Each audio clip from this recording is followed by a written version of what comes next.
Hi YouTube, it's Michael or Punk Rock Knitter on Ravelry, and welcome to Knitting Witchery. I'm changing the name because there are like four Knit Witch podcasts, and you know, I don't want us to get lost in the fray. And there's one woman who's the Knit Witch, and she gets like a ton of viewers, and maybe that will help me out. But I also don't want those people being like, "Who's this jerk? Like, what's going on?" So I'm going to change the name to Knitting Witchery. And since it's the second episode, might as well do it. And we are still going to just talk about knitting and witchcraft. And I have crap everywhere because I tried recording this and then I realized it was a hot mess and we need to re record because you people deserve better. So, we're going to try this again. I'm taking this slow, so eventually there'll be a Ravelry group. Eventually you'll see better editing. Eventually, it's just a slow process. I'm doing this mainly for the fun of it and for anyone who cares to watch. And we had 2 viewers. I don't know who you were, but you watched, and I appreciate it. So, and I know one of them wasn't me because I started watching it just to make sure everyone would play all right, and it still said 0 viewers. So I'm like, good, because I didn't want to be the first viewer. That'd be really narcissistic and stupid, and I'm just not that way. So it works. It's on YouTube. Check us out. Yeah. So, Knitting Witchery is going to be is the name of the podcast, and we are talking about knitting and witchcraft, and witchcraft related things. I feel like when you say witchcraft, it just makes it so narrow and it's so wide. I mean, you have different schools and thoughts about it. You have different you can talk about Wicca, you could talk about voodoo, you could talk about hoodoo, which is a part of voodoo. You could talk about Santarista, you could talk about green witchery, ceremonial magic, druidism, wizardism, I don't know if that's a thing, hedge witch, um, feministic style, masculine style. I'm reading a book on gay witchcraft for gay men because it's different. You have more Native American based past. You have paganism as a whole. You have people who follow the Parthenon, whatever. You've the Roman gods, the Greek gods, the Norse gods, the Celtic gods. I mean, you have everything. So it's not going to be just spell work and potions and incantations and stuff. It's going to be a lot, and I'm just excited to share it all with you. I think knowledge is power, and actually, what they say is that to be a true witch is always to be learning. That's witchcraft, is to be learning. And so, anyone who's learning is working on their craft, they're expanding their knowledge. So, this is just that to give you a perspective on it, to give you some knowledge on it, fight the stigma, if you're interested, learn some things. If ever I say something and it's wrong and you are a witch and you know the right thing, let me know. I'm always learning and I make mistakes because I'm human. But yeah, so I'll share different things. I'm also going to start, I'm going to get one of those journals with for the new year, with the moons and ceremonial days and stuff, so we can talk about that if there's a specific day, like Samhain, October 31st, we had a full moon, and that is awesome. And it was such great energy out there. So, yeah, I'm going to try to move this because it's getting a little. There we go. So, yeah, there's a lot to talk about. So, let's get into it. Let's get into the knitting. Um, I have some finished objects, I have some new objects, I have some, well, finished objects and new objects, and one object that I'm still working on, and a cast on idea. And then we'll get into the show and tell with the witchcraft stuff. So, where was I? Oh, yes. First thing, my pair of socks. I was working on, that's a lie.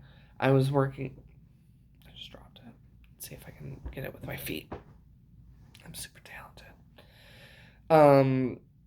This is the one I was working on and I finished I just had like a bit of the foot left and the toe to do. And then, oh, and if you hear laughing, that's my husband. He's watching something.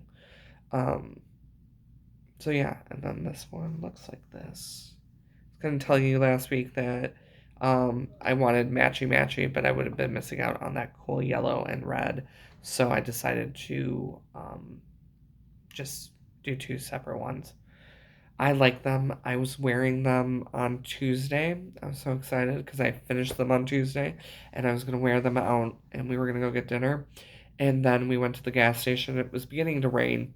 And when we got to the gas station, it was full on epic thunderstorm, rainstorm, tornado esque weather. I mean, the winds were whipping so hard, and I was out of gas. So I had to get gas, even to get home because I'm lazy, and I'll be like, I'll just get gas tomorrow. And maybe that was the forces that be telling me, like, Michael, if you need gas, get gas. Like, stop playing this game. Because I was out there for not even a minute and I was drenched and I came in the car and I was freaking out and like, check the weather channel, is there a tornado? Because it literally was like tornado like weather. It came out of nowhere. The winds were so strong I couldn't even like walk, it was that strong. I was afraid my door was gonna fly off. um and there it was like severe thunderstorm. I hate that, it like downplays it. Severe thunderstorm, I'm like, or no, I don't even think it said severe. So I was like, okay, well, I'll just try to get gas. And so then at that point, I was soaked. I tried to work on the machine. Then the hail started, so I'm getting whipped with hail. And the machine's like, I'm not accepting your card. So then I had to go inside. The ground is all flooded, so my feet are soaked. The lady's like, "Oh, it's bad out there. You shouldn't just go home." And I'm like, "But I need gas to get home. That's why I'm at the gas station." So I finally get there and I'm paying, and then it's like soaking cold rain, and I'm soaking chilled to the bone. And we went home instead of going out because I looked like a drowned rat, and I'm pretty sure no restaurant would let me in, and I was not comfortable and freezing cold. So we went home and I had ramen. Yes, we were gonna have a nice meal and ended up having dollar store food. So, yeah, I love ramen. I like the chicken. I don't like any other ramen. I'm really basic. I'm a basic bitch. Basic witch. So, that's me. So I luckily got those in the wash and in the dryer right away because I was like, I have to show them on my podcast because they're beautiful. They're just so pretty. I don't block socks. I may soak them because of the dye. I don't want it running off in the washer and staining things, but I didn't that time because I didn't. I mean, I basically soaked them in my shoes. So that's one thing that's done, and then I have another thing that's done, but I haven't blocked it or weaved in the ends, and that's the scarf for my niece, and it is called. 1 second after so I gotta block it because there are like little points in here too. But it's gonna be big and it's gonna be beautiful, and I think she's gonna love it. It's just something for her to have, and it is called the Golden Triangle Scarf and Shawl. And here's a picture of it. That's the shawl, I'm gonna guess, because mine does not look that big. And that woman just looks like she has an attitude problem, doesn't she? Like, I got my shawl on. Who are you? I don't know. Some of these people in these like, why'd you ring my doorbell? Who are you? I don't want mail. Fuck off. Like, doesn't she just have that attitude about her? Like, or like, what's that person doing? Why is that homeless man peeing in my street? Like, just random. I don't know. But that's that. But I like it. I had to block it. It's gonna be big. I think she would like it. I like the colors. I think it came out really well. There was, um, I think I had some counting issues. What you were supposed to have is 6 stitches between the stitch markers and then do like a double decrease. And I always had, no, one time I had 6, 2 times I had 6, twice I had 7, and then for the bind off, you're supposed to have 8 stitches, and I had 9. So I don't know if I counted wrong or I don't think I missed a decrease because the decreases look fine. So, I don't know. It was weird. I'm trying to get better with that. I think I have a weird eye thing. Anyway, where was I going with that before I was distracted by my own personal looking? Anyway, it turned out great.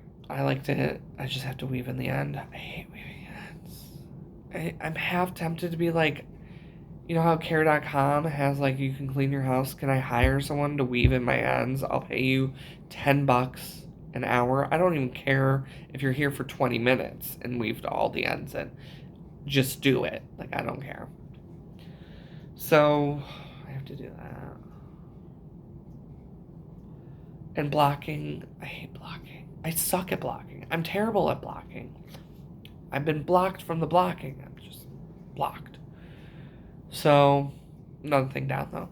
And then I have a hoe. Everywhere I go, I see the same hoes. Except on this channel, because you're always going to have a different hoe. And this hoe is the mitts for my nephew. And it is out of some yarn from a knit crate.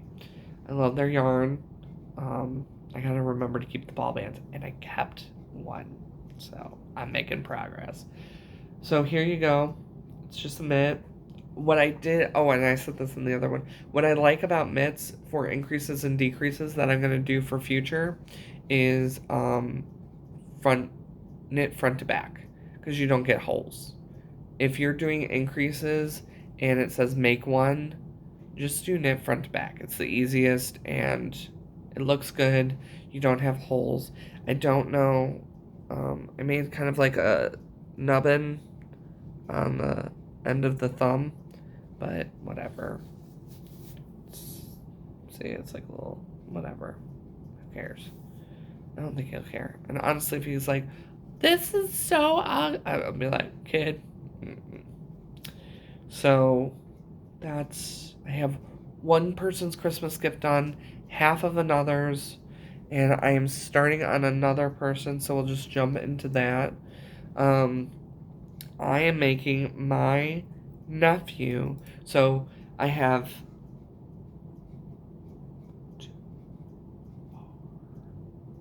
6, about to be 7 nieces and nephews. Yeah, I got a lot of people in my family. So then they just keep popping them out. They're like, oh, I'm pregnant again. I'm like, well, that's great. More for me to knit. That's great. Awesome. Actually, I really do enjoy it. But every nephew I try to do a baby blanket for, well, not the second. It's kind of like a shower and a sprinkle. Your first one, you get a baby blanket. Your second one, you get a sweater. Third one, I don't know what she's going to get. She's going to get a little hat. That's it. That's all she gets. No, I'm just joking. She'll get a sweater too, because I like doing baby sweaters. So, I do sweaters, mainly baby sweaters. So yeah. But for my nephew, Jack, I'm making him a little hat that I showed you guys. I think I showed you guys. Anyway, I have to weave in the ends. I have no idea why I made that one so long, but I did. Maybe I didn't show you guys this. Maybe I still had to finish it. Hey, who knows? Maybe I had another finished object. But it's a hat. So he'll have a hat. And then, and you know what's great about this is I don't know if it's going to fit him. It might be too big. But then it's a slouchy hat. And then it becomes a hat. Like, it's first a slouchy hat. Then it becomes a hat. It's like dual purpose. So I am out of the leftovers of that yarn because it didn't take up much. I'm making him a dinosaur. And so that's the head of the dinosaur. And I'm working on the body. And I like it. It's one that you have to focus on though because there are certain spots that you do increases and there's 4 increases. So you kind of always know like on the needle where you're going to increase because I think it's always like this stitch, this stitch. See, I don't even know.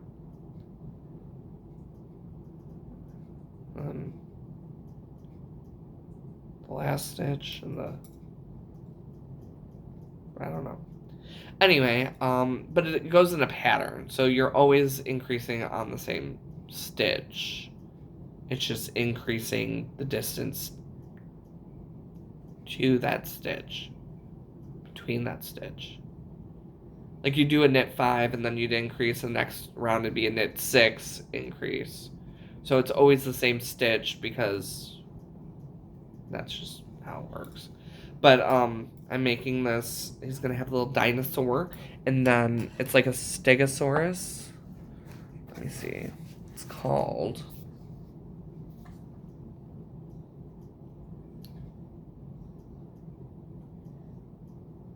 Dinosaur Jr. Stegosaurus. No, I just want to show the picture. I don't want to show the pattern. That's what it's gonna look like. So those little platelets or whatever they're called, scales, I don't know. They're gonna be made out of the leftover of my nephew's yarn, this blue. So you're gonna have I thought that looked good together. So I have to get stuffing for it, because in a couple rounds it says to stuff the dinosaur, which is good. The thing that I don't know, and if someone can help me, maybe I do it now, is so you do you start with like 2 stitches. So I have like an opening, and normally when I have that is I'll like stick this through the hole so it's like hidden in the body, but I have to sew up the hole. So do I sew it up now before I put the stuffing? I'm gonna guess I sew it up now, and then I pull it through, and then I weave in the end before. Okay, I know what I'm doing. I think we're gonna go with it. It's gonna be fun. I'm gonna love it because I love weaving in ends. It's, I just talked about how it's my favorite thing to do in life. If I could get paid for weaving in ends, I would not do that. I would no. Maybe it'd make it more enjoyable, but so there's that. So a little stegosaurus, I'm working on it. I don't normally do toys, and I said I was going to do toys, and now my husband wants me to do a Baby Yoda. And I will, because he asked, and I think he was kind of bummed that I was making this when I said I'd never do toys. And then he wants a toy, and I'd be like, no. So I'm going to knit him a toy because I love him. So Baby Yoda will be coming at some point. I have to get the yarn for that. He's allergic to wool, so I have to do acrylic, and I really don't want to do Karen Simply's off and buy a big freaking thing for a little Yoda doll. So I have to do some searching online. Maybe Webb's has something. But yeah, I'm going to make him a little Yoda doll. So there's that. I'm missing something. I'm missing 2 things. Right now I'm building up a private practice, so I've got a lot of time on my hands. There won't be this much stuff in the future because I won't have this much stuff in the future. And I was working on those mitts, and I barely worked on these. I made 6 rows, started the thumb gusset. So there's a little lion, a little witch, and the cable I've done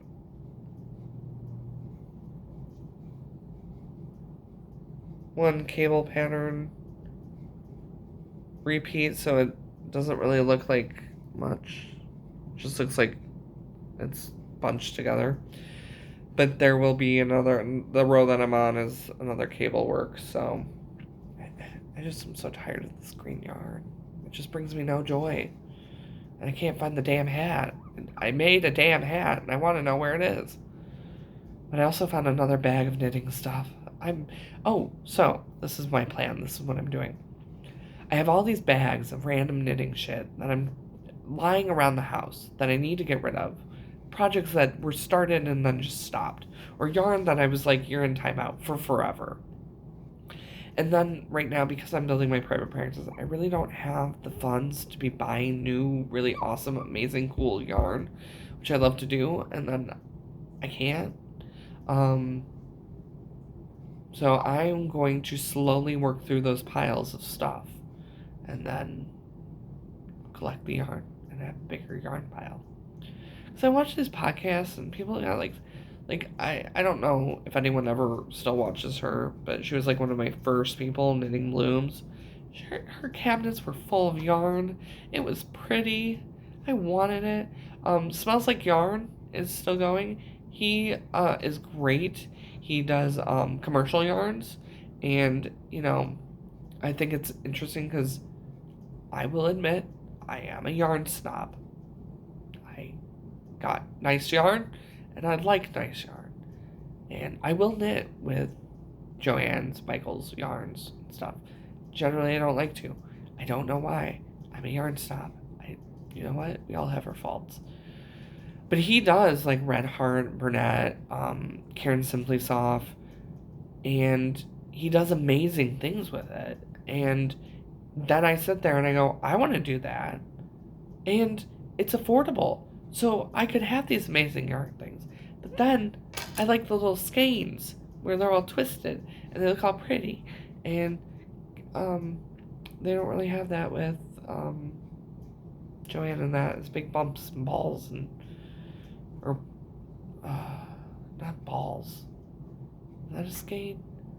I once looked up and it said what each one was, like the design. Like if it's in a ball, like this is a cake, then you have a ball of yarn, then you have a skein of yarn, and I forget what they call the ones that are like not a ball but not a skein. I don't know. Anyway, so he's really great. So I've been watching podcasts as I knit. So I do 90% knitting. Love her. So my first two that I ever watched was 90% knitting and Knitting Blooms. If Knitting Blooms could ever come back, I would love it because she's just so each knitter knitting podcast does something for me. Knitting Blooms, she's a perfectionist. And so her projects have to be perfect because she's a perfectionist. And it makes me want to like adhere to that level of detail. 90% knitting, she's just so personable and just fun loving and bubbly, and she dyes her own yarn and it's beautiful. And then I sit there and I'm like, I want to buy that. I want to buy it. And she works with her own yarn and she's just this.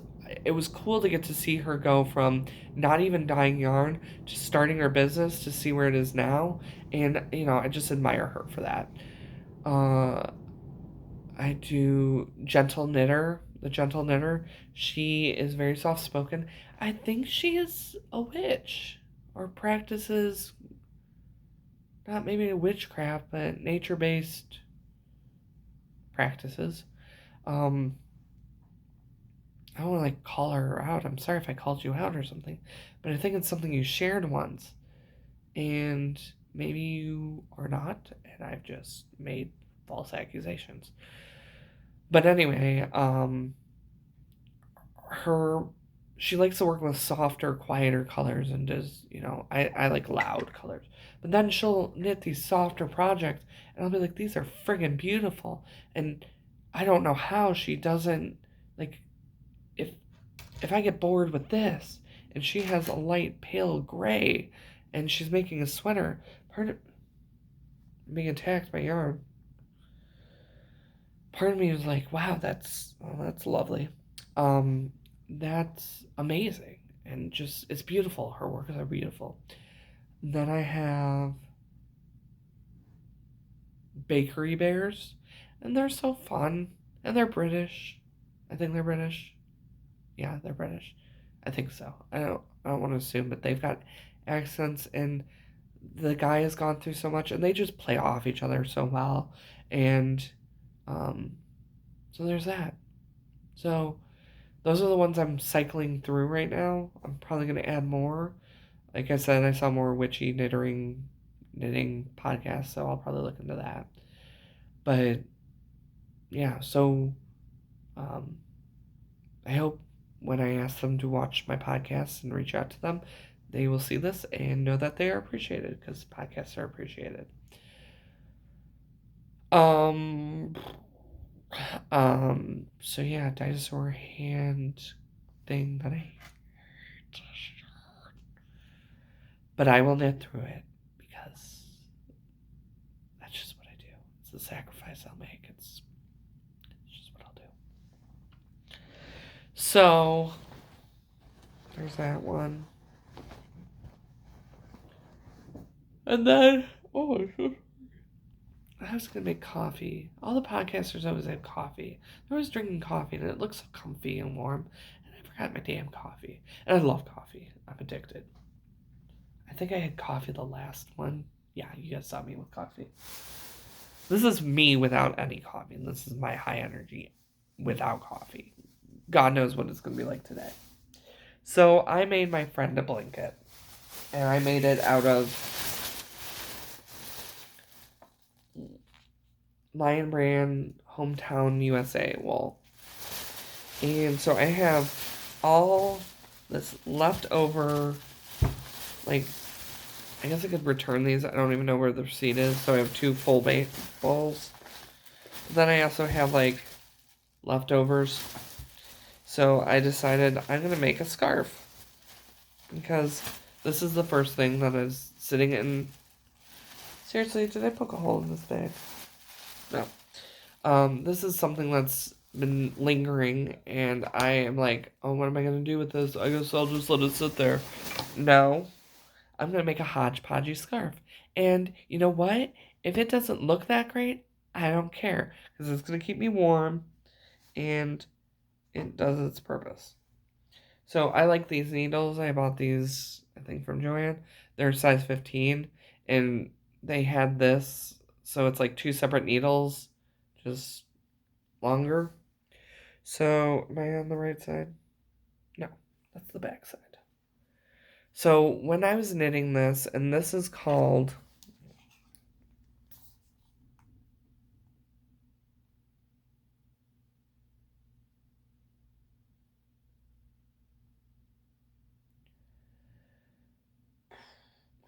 One second. Oh my god, I hope I didn't lose it. I bought the damn pattern. So it should be in my library.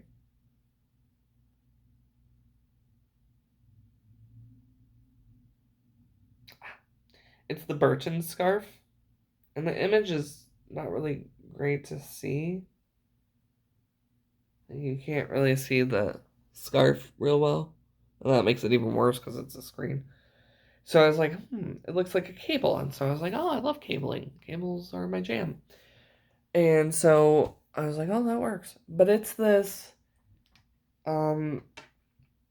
geometric design, and it's awesome. And when I was first making it, I was like, what?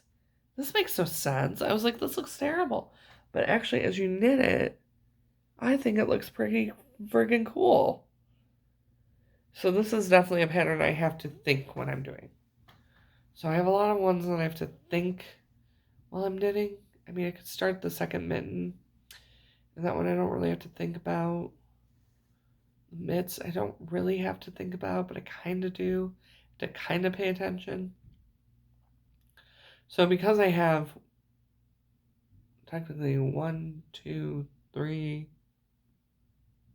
4. I keep forgetting about those damn mitts. Why not have a 5th on the needles? Because you need something else to work on when you have so much to do. So I've decided to do socks. And you'd be proud of me because I kept the ball band for this so you guys know what it is. And so this is going to be my next pair of socks. Those colors are so vibrant. I just love them. And it's from Felt Fusion. And it is called Cat People. And it is 80% superwash merino, 10% cashmere, 10% nylon. Ooh, there's cashmere. I knew it felt softer than normal. Cashmere. So I love cashmere. Cashmere pretty. Cashmere soft. Um. So those are gonna be socks, but I'm gonna wait. I have it in there. It will at one point, but I'm gonna work through something. I'm gonna finish another project before I start those socks. So maybe it'll be those mitts. Maybe that will be my reward. This is what I get rewarded with for finishing those nasty ass mitts. And you know what? I'll wear them. I love them. I love the pattern. I'm so tired of that green yarn. And a hat and another pair. I don't know why I thought, oh, this would be great. Let's just overdose on this green yarn, this plain green yarn. And you know what? I actually don't really like how it looks because it reminds me of Red Heart yarn. And this is a yarn snob in me, but I don't like Red Heart yarn. It's very rough. And the yarn itself is not rough like Red Heart. It just looks like Red Heart. And it's got kind of like a halo or mistiness to it. And I'm just not feeling it. But I'll wear it. And I love the pattern. It's one of my favorite patterns in it.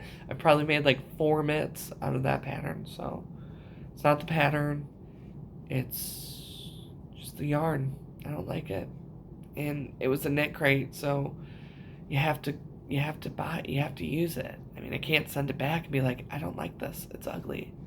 Take it away. And it just sitting there staring at me, and I was like, you know what? Fine. We'll play. We'll get you over with. And you're still haunting me. Well, enough about my trauma related to yarn. That is the yarning knitting segment. So when I get something new in the mail, which, I will be at some point soon, because I have my knit crate, which I just got done blasting for one pair of yarn. I love knit crate. Actually, it's a really good deal. It's like $20, and you get 2 skeins of yarn, wool, and sometimes it's like wool and nylon or linen, so it makes you play with different things. And I like knitting shawls, and so what's nice is I usually feel like you need 2 skeins for a shawl, because I'm always afraid I'm going to run out. So, where was I going with this? I'm going somewhere. There was a train of thought. I just jumped off the train and fell into gravel. I don't know where you go, but you're going in here. So yeah, I don't know.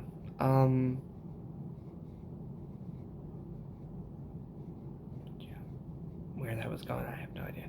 Anyway, I got the knit crate, and oh, how great it is to learn knitting shawls, and shawls are great. And then I told myself I would buy 1 skein of yarn a month. So I'm allowing myself 1 skein of yarn. And I was doing the Stephen King knit club, but I have a lot of fingering weight right now, and I've been mainly using worsted and DK and stuff for projects, so I've been going on Etsy. So I think what I'm going to do is, I've never been this like weirdly organized, but what I'm going to do is, so this month I bought from Etsy. Next month I'm going to buy from Stephen King. Ooh, pardon me, Yarn Club. But who knows, maybe by then I'm making big bucks and I'll just be like, oh, I want yarn. Daddy wants yarn. So anyway, okay, for reals, that is the end of the knitting yarn segment. Okay, now we're going to get into the witchcraft stuff. So I figured one thing to talk about would be tools today. I was like, where am I going to start? I got so many places to start. So I figured tools. We'll start with tools, and then we can talk about altars and shrines. But first, we're going to go through every tool. And so the first one we're going to talk about is the Athame. And when you look at the word, I always said Athames. I don't know why, Athames, because I'm terrible at pronouncing words. I don't know if it actually looks like Athame or I just am really, really bad at reading. But it's an Athame. This is mine. It's the Hecate Athame. This is the symbol for Hecate, the moons, the pentacle, and it's made out of, shoot, I want to say birch, but it's not birch. Oak? No. Fudge. Anyway, some beautiful wood. And it came with a sheath. Yeah, that's really smart to do. A sheath, but the sheath doesn't fit, and I had this on my altar without the sheath, and now I can't find the sheath, so I have this without it, which is not good because it's, you don't want to damage it or get it all dirty. But that's the Athame. Now, here's a few things about what the Athame is and what it does. So the Athame is a tool to draw energy. It is not a tool to cut. That's a different tool. So cutting herbs, no. And in a lot of movies and a lot of media, when it comes to the Athame, they always show people like cutting their hand with like to get blood and stuff. This does not cut anything. It is not used to stab. It is not used to, I guess, cut is the only other thing. Puncture, I don't know. It is simply to draw energy. This is a tool to take the point it at something, and draw the energy into you, or point and draw the energy out of you. It is a male symbol, so there's the masculine and feminine. There's a balance. This is masculine. I think you can tell why. But if you can't and are scratching your head, it's very phallic, and so it's a masculine tool. It's a fire element. It goes with fire. Fire forged the Athame, so it represents fire. So if you're doing a fire spell and you want representation of fire, you want to bring your Athame in. You want to have it there because it is fire energy. It is masculine energy. You may want to draw, like if you're doing a candle spell, you may want to point at the candle with the Athame so it can have the energy go into the Athame up to you. It is a double-edged knife, double-bladed, double-edged. I don't know if that's the same thing. Double-bladed knife. And that's the Athame. Now the bowline, and I think I'm saying that right, bowline is the white-handled knife. And the bowline often looks like a sickle, and I don't know why that is, or it could be a knife. Sometimes it's made out of bone, sometimes it's just white wood, handle, or, yeah, I think it's usually like bone or, yeah, pretty much bone. And not human bones, people. Like, come on. But it's a white handle knife. That one is for cutting herbs, so cutting a branch off a tree. So if you're out in nature and you have lavender, wild lavender, or lavender in your garden, you're going to use the bowline to cut because it's the white handle knife, and it's to cut the herbs so you have them. So a lot of times, and yeah, you could use scissors or a knife, but it represents more. It represents who you are, and that this product, this plant, is going to be used for magical energy. So it's kind of like this is what you're used for. I'm cutting you not just to cut you or hurt you. You will be used to help someone who has a cold. You will be there to help someone sleep.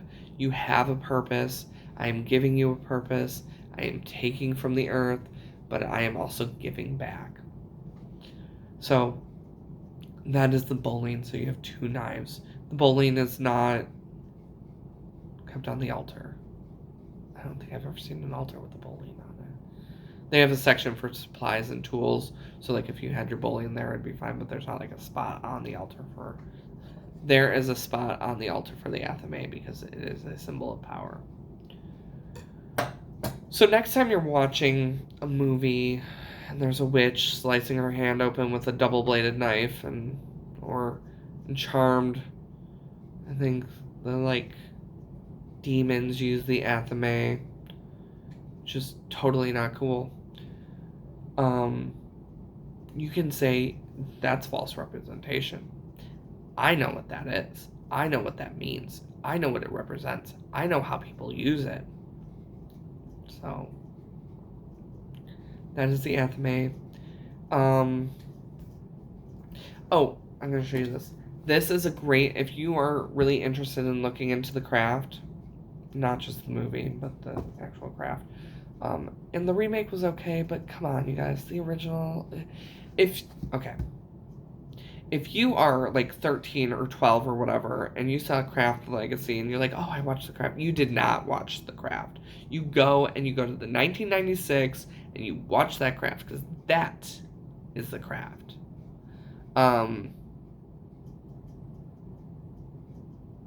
So yeah. I'm going to pause for a second.